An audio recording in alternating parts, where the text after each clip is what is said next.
Welcome to Pindar Poetry. We hope you learned something new.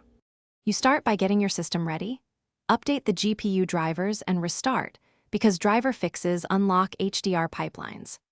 Once done, install the latest Gameloop release and pick DirectX 11 or 12 in emulator settings. This ensures proper HDR APIs.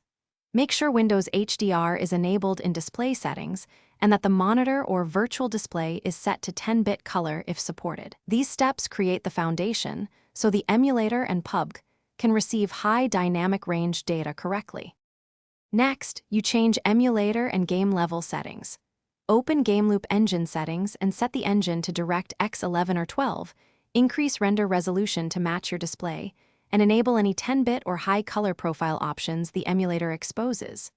Then launch Pubg, go to Graphics, and switch to HDR, high contrast, or recommended color profiles.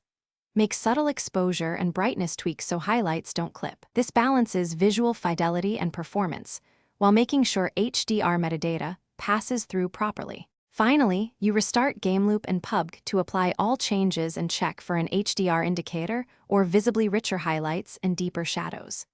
If colors look off, open your GPU control panel and enforce the correct output color format and tone mapping. This fixes mismatches between GPU and emulator.